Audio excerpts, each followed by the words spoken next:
We're going to pick up here with velocity, average velocity. Imagine driving to Pittsburgh. Who here has driven to Pittsburgh? Or ridden in a car to Pittsburgh? Okay. So it's roughly like 65, 70 kilometers to get into downtown. And if it takes you an hour to get there, what's your average velocity? What's your average velocity? 65 kilometers per hour. Now, those of us who have grown up looking at speed limit signs in miles per hour probably don't realize it, but that's pretty slow. That is not highway speed. Highway speed's like 110, 115. There are plenty of people on the turnpike doing 125 this morning. 65 is really slow.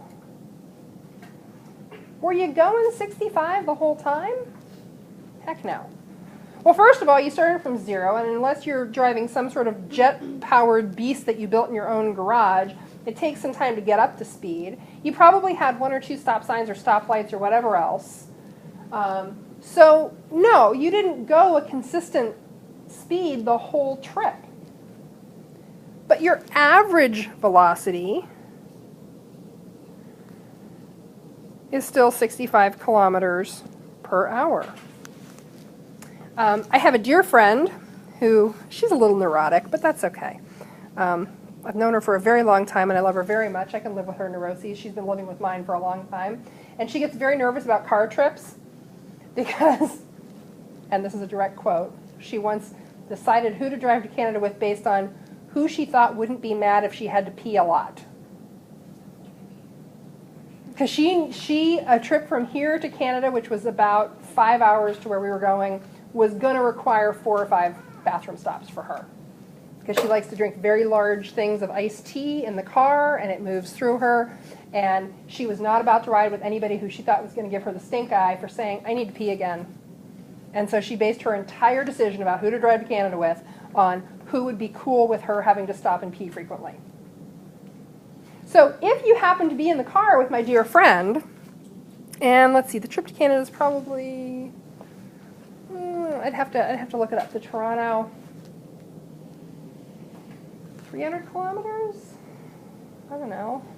No, it's got to be further than that. 4? It takes like 5 hours to Toronto if you don't stop at all. She didn't ride with me. So let's say it's 400 kilometers. So that trip is 400 kilometers from home to the big beautiful city on the big beautiful lake. There. Okay, there's Toronto. 400 kilometers. Really? Hey, I'm not too bad. Okay. We'll say 324. Oh, you have it miles. Oh, okay. So what, like 600 kilometers? 1.61. Or just convert. Hey, here's a trick. Somebody said to me the other day, I wish I understood metric more. 521. Okay, I was shy. Okay, 521 kilometers. Convert all your map settings to metric. If you have a GPS system in your car, convert it to metric. And that's an easy way to learn. Mine's been in metric for a long time now, and I'm getting better. Okay, so it's 521 kilometers. It took my car 5 hours.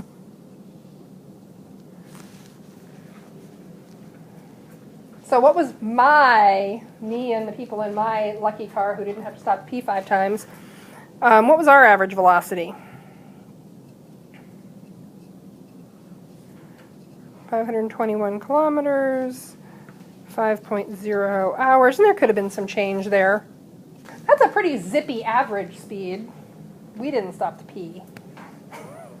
We got on the highway and we rolled. We didn't take any secondary roads. We didn't see stop signs. We didn't see much. We were there.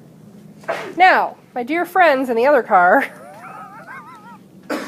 I kid you not, took for the same trip, they took 7.5 hours. God. This is why she was not in my car. So what was their average velocity?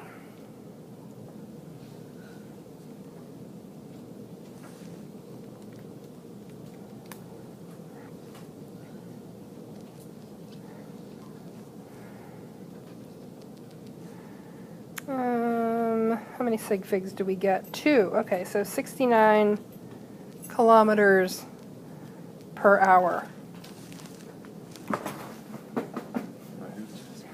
Okay, so 69 kilometers per hour. Significantly different average velocity. At some points in this trip, were our cars traveling at the same rate of speed? Yeah, of course. We were probably both doing 115 on the QEW. That's the big highway once you get into Canada. I'm sure we were doing similar speeds. However, they kept stopping. Do those stop times count? Yes. They change your average velocity. Because average velocity is reflective of the entire time interval. And this is the thing people always, I'm spending a little bit of time on this because this is the mistake that I see people make. You know, you drive to Boardman, you stop and get gas in New Middletown or in Middleton, it takes you 10 minutes. People go in for snacks. So you drive for 20 minutes, stop for 10, drive for 20. What's your time interval? It's that whole 50 minutes. The stops count. Okay. And that's velocity versus speed. So velocity is what we call a vector quantity. So it's got to have both a magnitude and a vector. The magnitude is the size of the number. The difference between 0 and the number.